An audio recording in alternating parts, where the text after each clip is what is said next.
Hey, good afternoon, everybody. So glad you're here. My name is John Hamre. I'm the president at CSIS, and one of the privileges that I have is being able to introduce really remarkable people who come here to speak, and I'm just extremely pleased that Representative Darin LaHood is with us. We shared a table a couple of weeks back, and I just was kind of just transfixed by the sweep of his intellect and his insights. You know, probably 85 to 90% of members of Congress only think about their district, and they don't have a vision beyond that. But Representative LaHood is one of those, I don't know, 10%, 5%, that has a larger vision of their responsibility being a leader for our government. It's not just here to represent his constituents. He does that, obviously, but he also sees a larger role for his leadership in the country, and we're going to hear that today. And I'm so grateful that you took the time to be with us, Congressman. We were just talking backstage, and he came back from being in Syria recently, and you know, it testifies to his interest in this part of the world. Congressman LaHood is a Lebanese American. You know, the Lebanese are the modern Phoenicians of the world. I mean, they're everywhere, and they're the traders everywhere. I mean, you know, so Lebanese they're ubiquitous around the world, but that means that they have a dual mentality. They think about home and they think about where they are, and I think that also is emblematic of Congressman LaHood. He's on some remarkable committees. He's on Ways and Means, you know. He's on the Permanent Select Committee on Intelligence. I think you're on the China Commission as well, and heads a number of caucuses, including the U.S.-Lebanese Friendship Caucus. And so we're very fortunate that he's here. He's very timely. He's just been in the region. He has insights. And we're going to learn here today, and I want to say thank you to you, sir, for coming. And you know, Mona, I'll turn it to you to really run this. Mona Yakubian is our new director for the Middle East, and she's just opened up the landscape for us, and I'm really delighted that you're going to lead this conversation. Let me turn it to you guys, and thank you for both. Thank you. Thank you so much, Dr. Hamre. Welcome, Congressman LaHood. We're thrilled to have you. Before we dive in, and we have a lot to talk about, I want to quickly do one quick housekeeping, which is we very much want you all to participate in the discussion. For those of you in the room, please scan the QR code. That's your way of asking questions. For those who are online, there is a link in the YouTube description box that you can use to ask your questions. So thank you. Okay. So you've just come back from Syria, but we're going to dive from the frying pan into the fire of Lebanon, which is very much in the news right now. I wanted to start with just sort of a broad overview of where Lebanon is at what I think many of us would call a pivotal moment. We have a new government elected, a reform-minded president, a technocrat cabinet, lots of discussion about disarming Hezbollah, about implementing long-needed reforms, addressing corruption, etc. Congressman, what is your sense of where Lebanon is at this moment? Well, Mona, first of all, thank you for having me here today. I want to thank CSIS and Dr. Hamre for putting this on today, and for your leadership here at CSIS and the opportunity to talk about Lebanon here today. I'll just make a couple observations. Really, what's happened in the last year and a half in Lebanon and the greater Middle East has really been seismic in many ways. And I'll start with the taking out of Hassan Nasrallah. Obviously, he had been I would argue, a cancer within Lebanon for so long, for almost 30 years. a militia within Hezbollah, within Lebanon that had been so disruptive, but the taking out of Nasrallah by the IDF, and then his top 10 deputies after that being taken out. But the sophistication and penetration which happened with the walkie-talkies and the pagers, I think shook everybody, and no one ever thought this would ever happen. That's number one. Number two, the fall of Assad. For 50 years, the Assad family, the regime, had run Syria, and in 11 days, al-Shara and his ISIS militia took down Assad. And as we know, Assad was very much a supporter of Hezbollah and Nasrallah, and to cut off that land corridor of so many of the weapons that came to feed Hezbollah, to have that over with was essential. The 12-day war and what the U.S. was able to do to the Iranian nuclear capabilities was monumental. And the defeat of Hamas in Gaza. I mean, all of those things. And then I would also just say the cessation of hostilities agreement between Lebanon and Israel, I think, was monumental too. But if I would have told you a year and a half ago that all these things would have happened, no one would have believed you. Because for 40 years, since the civil war in Lebanon, all of these things have really been caused intractable problems within Lebanon. But today, I look at Lebanon with so much enthusiasm and opportunity. Really, the stars have aligned. And you couple that with the election of President Joseph Aoun as the new president, the new Prime Minister Nawaf Salam, and a ministry that has been put in place of smart, bright people that came from the private sector. As you know, Mona, the one thing about the Lebanese diaspora, we have so many bright, smart people that want to come back and help Lebanon in so many ways. And so we now have this new government that is reform-minded, that wants to go after corruption, that wants to fix some of these systemic problems, and they're making their way to do that. And I would also say you have a U.S. government and a new Trump administration that wants to see Lebanon succeed. And it's interesting, earlier this year when we had all the cuts at USAID, many of those cuts were exempt for Lebanon, which I think says a lot about those being exempt for the LAF and for AUB and for a time LAU, that the U.S. government put a priority on wanting Lebanon to succeed with this new government that's there. And so are they moving quickly enough? I think that's for debate. But people forget too. I proudly serve as the co-chair of our U.S.-Lebanon Friendship Caucus, as Dr. Hammer mentioned.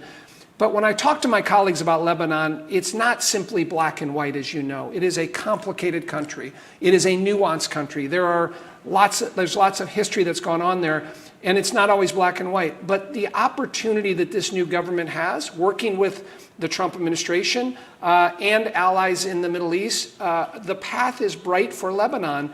And I would just also, being here today, the Pope's visit to Lebanon can't be understated. Rave reviews already today, but it says a lot that his first trip abroad to Turkey and Lebanon is an important, I think, milestone in the relationship. But there are lots of hurdles ahead, and it's going to be a lot of navigation by this new government, but the opportunity is there for them to really succeed. So that was a terrific laydown, in particular, of the strategic landscape of the region, all these many changes, which it is dizzying to think how much has changed over the last 18 months or so, quite something. I want to dive into this question, I think, that is foremost on folks' mind, and that is the question of the disarming of Hezbollah. In a recent joint letter that you signed with Congressman Darrell Issa to President Trump, this is last month, you highlight several challenges that the Lebanese government faces, and we'll dive into each of these. But these include the ongoing efforts to fully disarm Hezbollah, both south of the Litani, but also north of the Litani River. We have seen recently indications of rising tension between Israel and Lebanon, with the Israeli government asserting that the Lebanese government is simply not doing enough or not working fast enough to disarm Hezbollah. Congressman, what is your assessment of the state of disarming Hezbollah? Well, I would just first off say that the LAF is working very, very hard to disarm Hezbollah. And like no other time in the history has the LAF done what they're doing now. Now, does it meet the demands of what the U.S. wants and Israel wants? No. But they're working diligently to do that.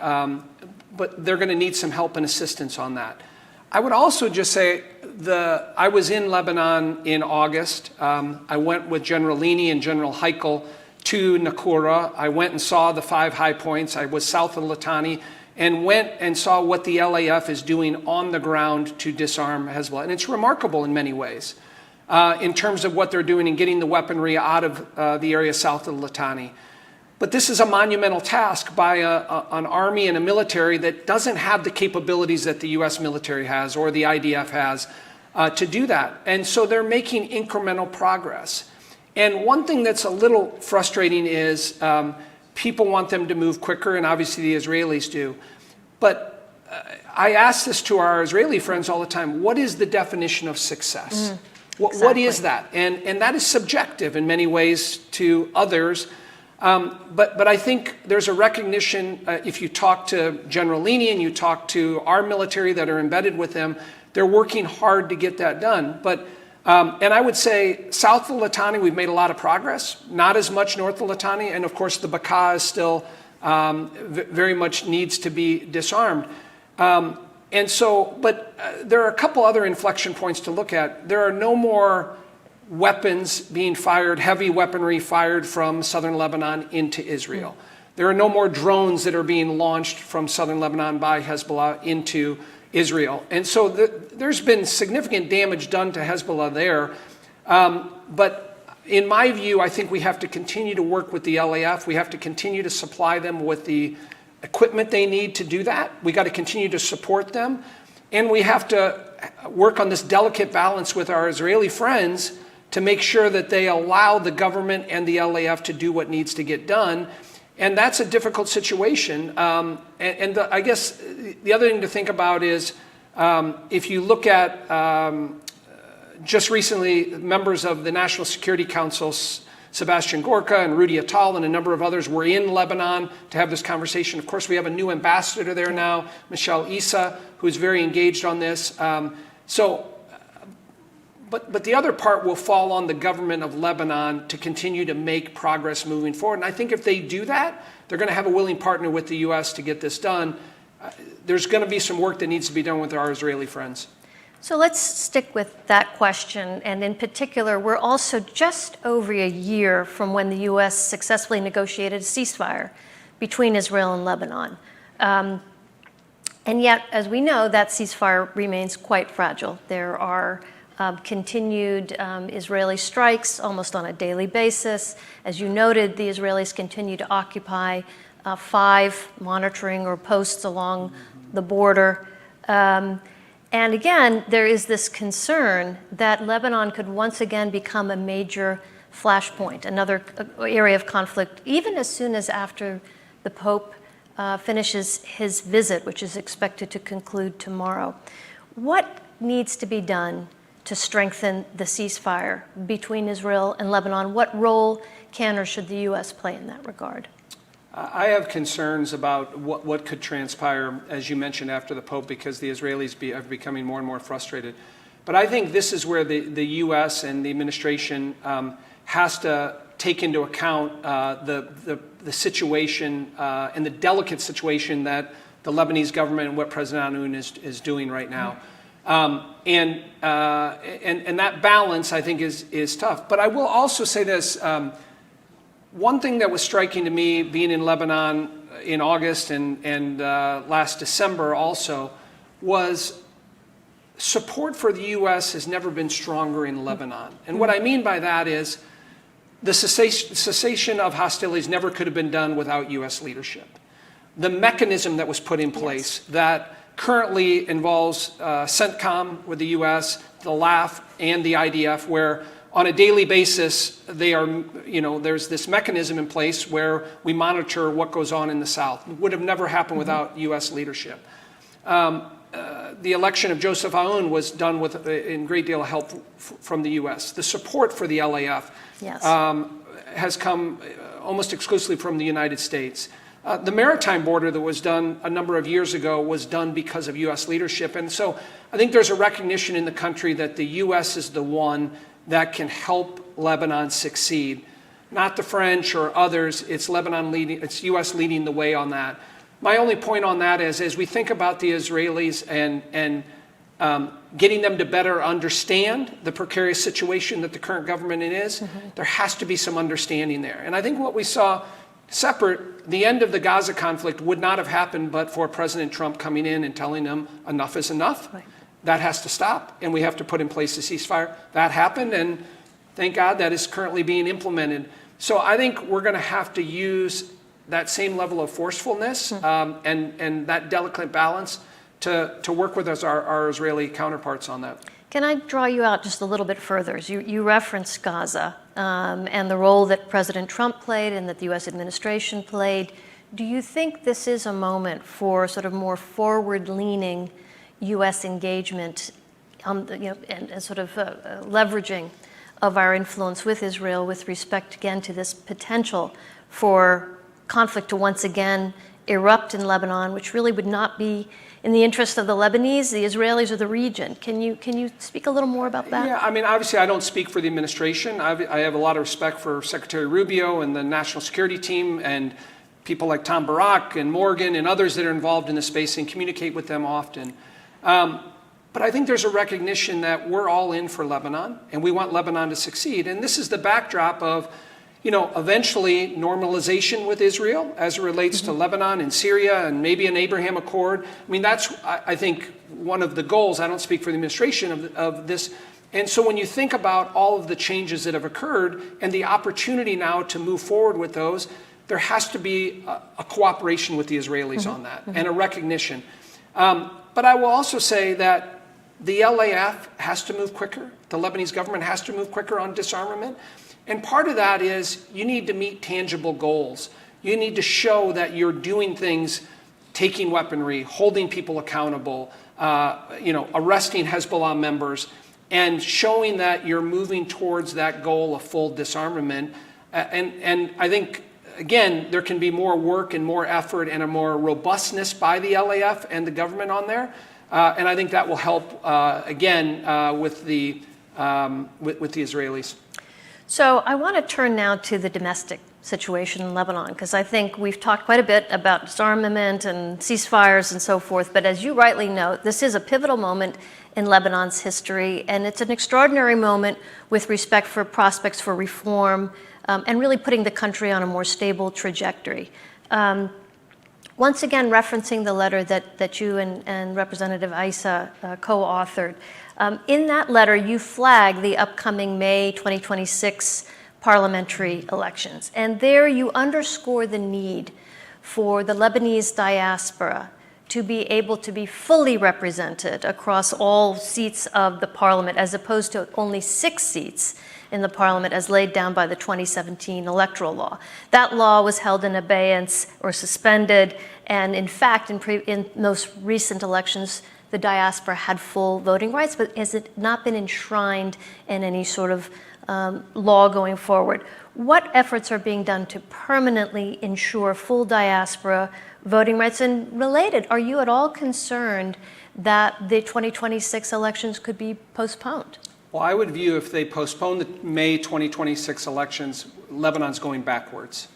That will be an acknowledgement that we are going the wrong direction, or Lebanon's going the wrong direction. So the letter you referenced, we sent to President Trump, just highlighting the need for the diaspora to vote, as you mentioned, the 128 seats in Parliament. The diaspora should be able to fully participate around the globe on voting on that. That has been done in the past. It's, I think, been shown to be very successful in terms of electing a parliament that's reflective of the broader Lebanese population there. But we have real concerns about Speaker Nabir Berri holding up that election law and really standing in the way of that being implemented. And so, as we referenced in the letter, we mentioned to President Trump that we think all options should be on the table against people that are going to hold up this election law. I think many members of the parliament, I would say the majority, want to move forward with this, but Speaker Berry has not done that. I think the biggest dilemma, Mona, will be if for some reason they don't move forward with having the full diaspora to vote on all 128 members, do you postpone the elections? And I think that will, again, be detrimental to the progress that Lebanon has made. What we've said is holding elected officials accountable. I think we have to be careful about diving in too much and dictating what goes on in Lebanese democracy. But this to me seems like a no-brainer, and that's why we put the letter forward. But we're putting on notice Speaker Berry and others in the Lebanese government, if you're not going to move forward with progress and democracy flourishing there, there will be consequences. So let's turn as well to the Lebanese economy, which has been one of the many significant crises that the country has endured. The economy essentially imploded in 2019.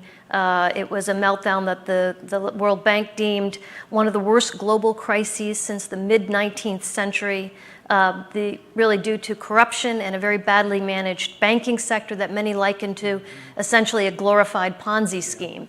Are the necessary banking sector reforms being implemented? And what about more broadly these questions around corruption and how to address pervasive corruption in Lebanon? Well, not enough has been done yet. I think the formation of the government obviously is the start, and having some of these technocrats and non-corrupt and people that want to fix Lebanon is a positive thing. But if you go back to 2019 when the economic collapse happened in Lebanon and the evisceration of $70 billion of money in the banks stolen through a Ponzi scheme, first of all, people have not been appropriately held accountable. That includes bankers and other elites in the country. There was massive corruption that went on. And it's hard to fix a problem when you're not holding people accountable. And there's not a deterrent mechanism in place by people being put in jail. So I don't think that's been appropriately done yet. I think they're making incremental progress on that. But the one thing Lebanon was known for pre-2019 was the banking system. Everybody revered the banking system in Lebanon. People from throughout the Gulf and the Middle East used to bank in Lebanon because of the credibility and the legal framework the banking system had. Of course, that's all gone now. And so as we try to rebuild that system, I met with the bank governor when I was there in August. Smart, bright person. I think he's got the right ideals and the right framework, but still have a long ways to go. In the parliament, the GAP law has yet to be passed. We passed the initial law, but the GAP law is kind of the next step in moving forward with that to bring some credibility back to the economic system. Remember, Lebanon's a country of 4 million people. You can turn it around pretty quickly. Everybody has acknowledged that, but you have to put in place these fundamental mechanisms that, again, hold people accountable and make sure what happened in 2019 never happens again. We're not there yet. And so watching the parliament, again, holding people accountable within the parliament, Speaker Berry on down, to move forward with this. The IMF has laid out a number of guidelines that would be met by the GAP law. So sooner the parliament can do that, the better. And I think I'll give a lot of credit to Prime Minister Nawaf Salam. I think he gets it and is pushing forward in a positive way. I want to make sure to remind the audience, you can ask your questions here in the room by scanning the QR code, for those online, using the description box in the YouTube video channel. We have time for a couple more questions before I turn to the audience. I do want to go back to this letter that I keep referencing, because it's a really interesting letter that you wrote with Congressman Issa. And in it, you also talk about that this is a time for action for the United States. And you reference, as you've talked about at the beginning of our discussion, Iran is on the back foot, Hezbollah is significantly weakened, and you call on the U.S. government to use all of the tools at its disposal, including sanctions, asset freezes. What specific measures would you advocate for right now in this moment to ensure that Lebanon is able to embark on a path of enhanced sovereignty, reform, and ideally peace and prosperity? Well, I think if we all want the same goal. We want an independent, prosperous, sovereign Lebanon. And there are mechanisms within our government, the Treasury Department, and we referred to that in the letter, the sanctions ability through the Mazinski Act, to use that in a strategic and tactical way to hold people accountable. And there are plenty of individuals within Lebanon that have been held accountable and currently have sanctions on them, and I think it's worked in many ways. And so as we look at those individuals, whether they're elites within Lebanon, whether they're government officials, people involved with corruption at every level, I think you have to expose them sooner rather than later. If things aren't going to move forward, in the parliament, or reforms aren't going to move forward that everyone recognizes should move forward, I think you have to look at those options to get the attention of people in Lebanon. And I don't speak for the administration, but Treasury is looking very, very closely at sanctions for individuals that aren't going to move forward in a positive way. Does that include Nabih Berri? I think he's one that they're looking at, and a number of others. Okay. So before I turn to the audience questions, I think it would be interesting for folks to understand better your own personal connection to Lebanon. You are Lebanese American. You've worked tirelessly on behalf of U.S.-Lebanon relations and improving them. Tell us a little bit more about your personal background and how you come to co-chair the U.S.-Lebanon Friendship Caucus, among other things. Well, I'm proud to represent the 16th Congressional District of Illinois, and Peoria, Illinois is my hometown, and I represent 8,000 Lebanese families in Peoria, Illinois, all Maronite for the most part. And my great-grandparents immigrated from a little village in north of Lebanon called I-2, which is, those of you know northern Lebanon is just below Eden in the north. And so about 80 or 90 years ago, my great-grandparents came off that mountain, got on a ship in Tripoli, came through Ellis Island, and the last stop on the train when they came out of New York was Kewanee, Illinois. And like a lot of other Lebanese families, it's the story that we all know, right? They didn't speak any English. They didn't have any money. They had an American dream. They had a strong faith in God for a better life for their kids and grandkids and future generations. And so I'm so proud to sit here today as a member of Congress and to represent a large diaspora Lebanese community in Peoria, Illinois. Those 8,000 families that I mentioned, the majority of them all came from I-2. So if you go back to I-2, it's a village of about 500 people. There are more people from I-2 that live in Peoria, Illinois than actually live in I-2. But that's kind of the story of the diaspora. If I welcome all of you to come to Peoria to St. Charbel Maronite Church. We have a wonderful food festival and a thriving parish there. But like many others that share in our Lebanese heritage, again, it's a strong work ethic, a priority on family, a strong faith in God, but a love for their country and Lebanon and what it's meant for them and their families. And I've been fortunate enough to grow up around that with my own family. And so getting elected to Congress and being able to serve as the co-chair of the U.S.-Lebanon Friendship Caucus, where we can advocate for the bilateral relationship on all the issues that are important, national security issues, economic issues, tech issues, refugee issues. And to be in Congress to play a role in that has been remarkable. And to have a strong voice and to be able to travel to Lebanon and bring other members of Congress, working with organizations like ATFL here in D.C. and others, to bring members of Congress that haven't been to Lebanon. And then I would just say, lastly, serving on our House Intelligence Committee has been an enormous privilege and honor. Gives you a different insight on the work that goes on in the region, and particularly in Lebanon there.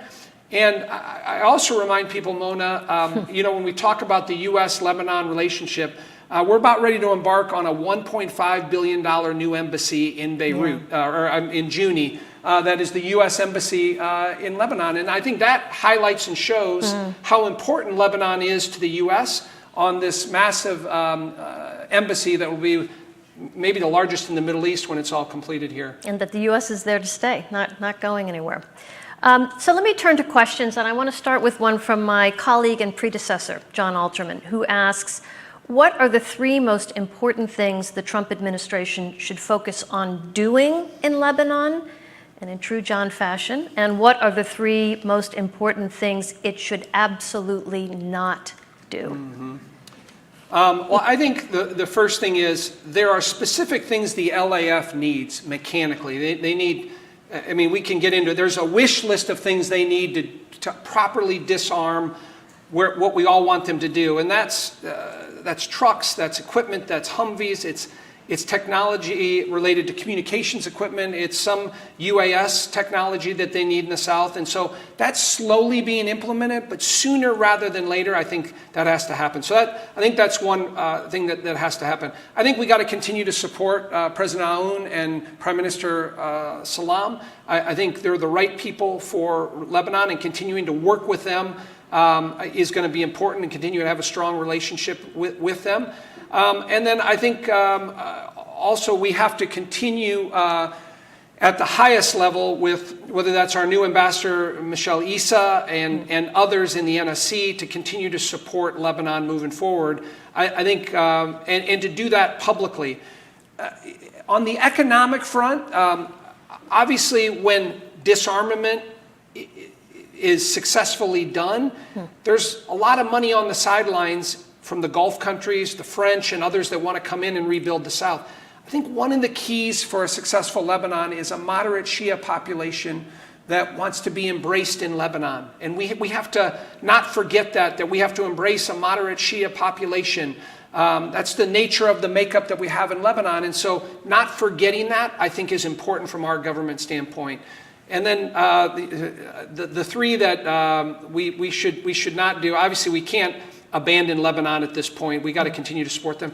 I think the delicate balances I mentioned with the Israelis, I think, sometimes that can be frustrating, can be subjective. There's been arguments they're moving the goalpost in terms of what's being done there. I think we got to make sure we continue to stay engaged there and do everything we can to work towards a normalization in that relationship. That's the best I can answer that. I thought that was pretty good, actually. Okay. Yeah. So Kareem Salahuddin from Georgetown University talks a bit about the concerns. We have Naim Qassem, the leader of Hezbollah, refusing to disarm. We have the Israelis vocalizing concerns that Hezbollah actually is already regrouping and rearming. What's your sense as to where things are at? Should we be worried that Hezbollah is already beginning to rearm and regroup? And again, what's the best approach to ensure against that? Well, absolutely, we should be worried about Hezbollah rearming and recalibrating, and there has been some of that. But again, the oxygen that fed Hezbollah when Nasrallah was in charge obviously was the Syrian connection and the land corridor, the ability of Iran to have unfettered access within Lebanon. All of that has changed now. We got to continue to put the pressure. And many of these things are intertwined. If you look at the malign activities of Iran throughout the Middle East, whether it's the Shia proxies in Iraq, whether it was support for Assad, whether it was support for Nasrallah, whether it's support for Hamas, or support for the Houthis, I mean, many of those have been decimated. And so Iran, as you mentioned, is on the back foot, is as weak as it's ever been. I think we got to continue to put maximum pressure on Iran, which I think helps to weaken Hezbollah there. I think also you got to lock down the airport. This is more of a technical issue, but there is some reporting that money is coming in through the airport, being flown in. I think you got to have tighter restrictions. Our DHS is working currently with the Internal Security Service to do a better job on that. I think that has to happen at every level of particularly entry point for Hezbollah. And then I think we have to help rebuild the South. And I think as equally as important as supporting the LAF is the humanitarian efforts in the South, in those regions that have been decimated. Schools, housing, food, helping that Shia population in the South, and knowing that, if you disabandon yourself from Hezbollah, the Lebanese government is going to be there to help and assist. And I think we have some friends with our Gulf allies, whether it's the Saudis or the Qataris, that want to help. We're not there yet, but that I think gives us a little hope and optimism. So there was actually a specific question from Tonya Ati from the American Task Force for Lebanon exactly on this point about what role the U.S. can play in the reconstruction of southern Lebanon and delivering humanitarian aid. You've talked about it briefly, but let's talk a little bit more about the role of the Gulf as you see it. And yes, they haven't stepped in yet. I think they're staying aligned and coordinated with us. But clearly, the reconstruction of southern Lebanon is going to be an enormous undertaking. USAID is not really in existence anymore to play a key role. Can you talk a little bit more about how we should think of the Gulf in this regard, and what is that trigger for them to engage? What will it take? I'll just back up. After 2006, when the Israelis invaded southern Lebanon and there was a rebuilding effort, I think we need to learn from that how not to do it. There was, I think, many mistakes made there with money that went to Speaker Berry and to Amal and was not spent the way that it was supposed to be and went back into the hands of Hezbollah. I think whatever rebuilding effort happens in the South, which I'm fully supportive and we need to focus on, we have to make sure it goes to NGOs that are non-political, that are non-partisan, that are not aligned with Hezbollah or anybody else, that are looking out for the good of the Lebanese people in the South. I think that's number one. And this administration, the NSC and state, I know are heavily focused on that. I think our Gulf friends are ready to come in, but they also want to see progress being made by the LAF north of the Litani, what they're doing in the Bekaa, and see that what I call those tangible goals that are being met by the LAF. Obviously, the U.S. is going to dictate when success happens enough that we can bring in our Gulf friends to help rebuild the South. We're not there yet. The end of December was originally the disarmament agreement. It's not going to be met to the satisfaction of everyone. But again, I think we have to have benchmarks. But if we can't go, well into next year without having resources come to the South to help rebuild, in my view.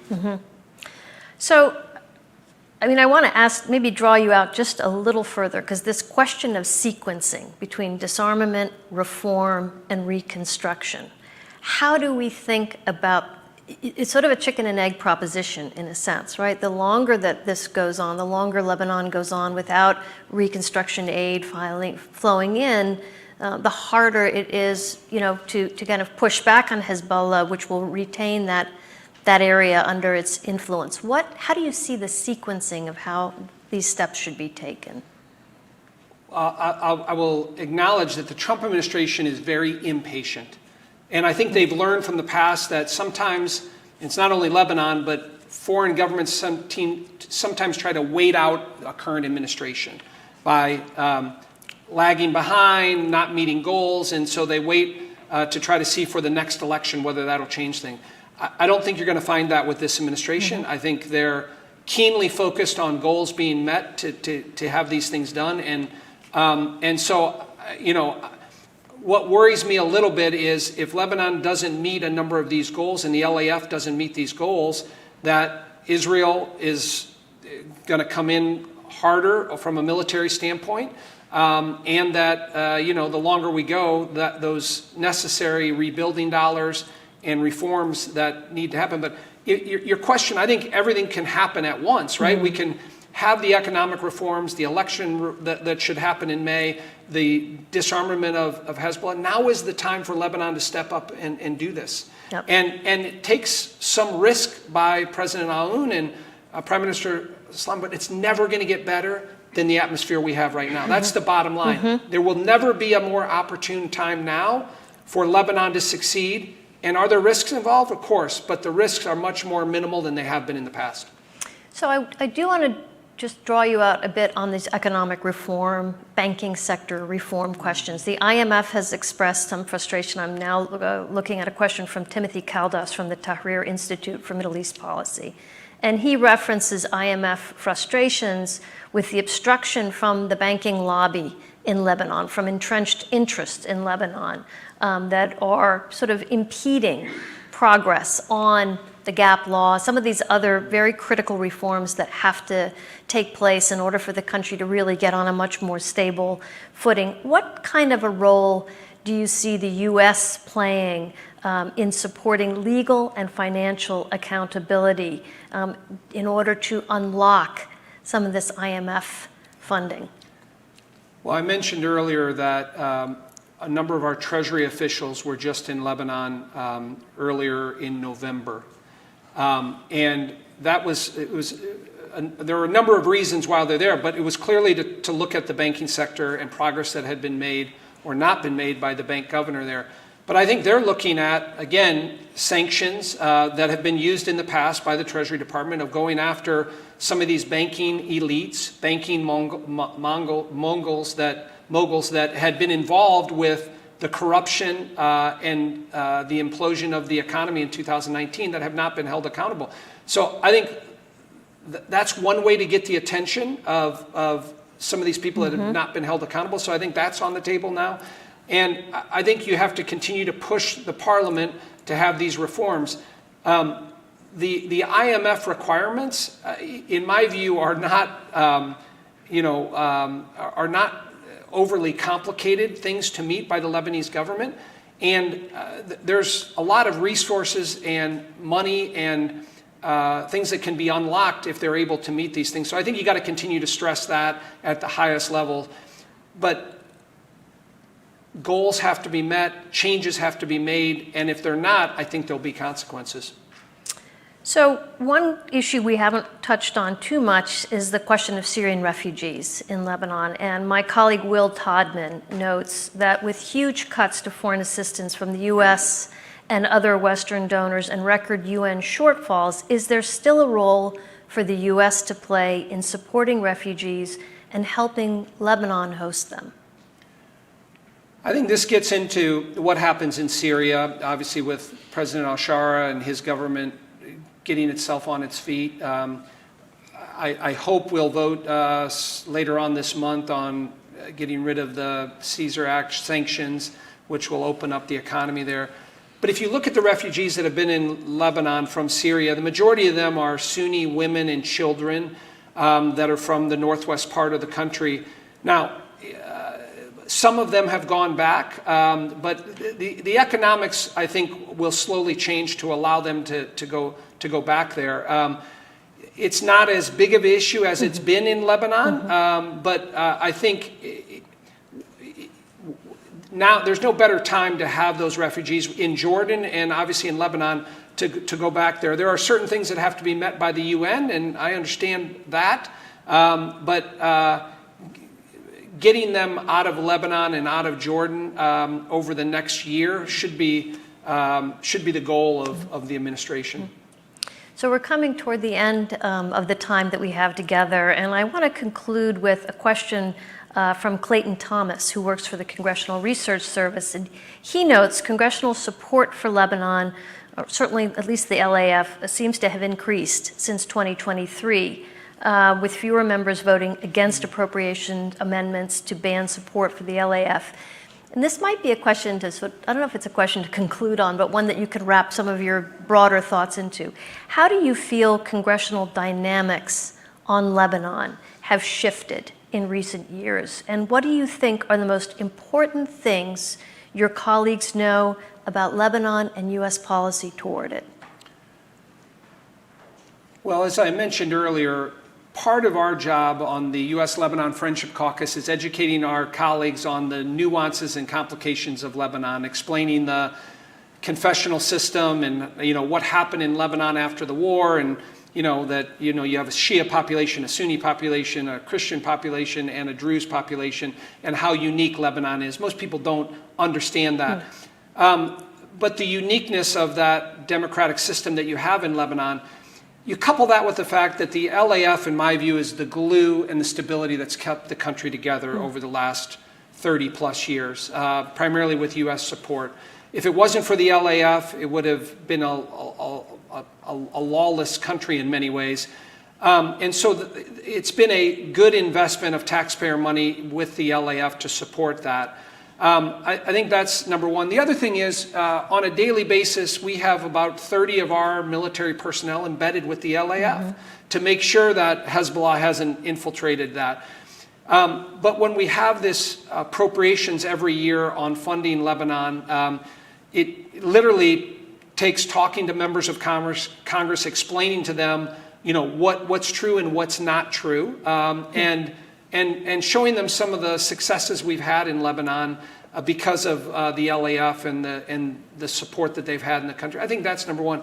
I would also just mention, the American University in Beirut, Lebanese American University, LAU and AUB play an instrumental role in the cultural dialogue with the U.S. and how those institutions have been so helpful and impactful to the bilateral relationship between Lebanon and the United States. Reminding my colleagues of that, and then also bringing colleagues to Lebanese events when we have president here, the prime minister here, the Chad, the leader of the LAF, having members be able to engage with them, understand them better, and then lastly, bringing members to Lebanon, which I've been a part of that with our friends at ATFL and others through the Intelligence Committee, where bring members of Congress that have never been to Lebanon to be on the ground there, to meet with the officials, to understand it better. I think that's the best way to help, persuade members of Congress that may not want to support the resources that have gone to Lebanon. And I guess my final point would be, I think this administration, whether it's Secretary Rubio, whether it's the president himself, and others in the NSC, they want to see Lebanon succeed. They want to see eventually potential normalization with Israel and an Abraham Accord. And they look at it, this is the opportunity now to help change the trajectory in a positive way for Lebanon. Congressman LaHood, you have been terrific. You've given us such a nuanced understanding of the complexities both within Lebanon as well as its place in the region. We thank you so much. Please join me in thanking Congressman LaHood for his time. Thank you. Thank you all. Appreciate you coming.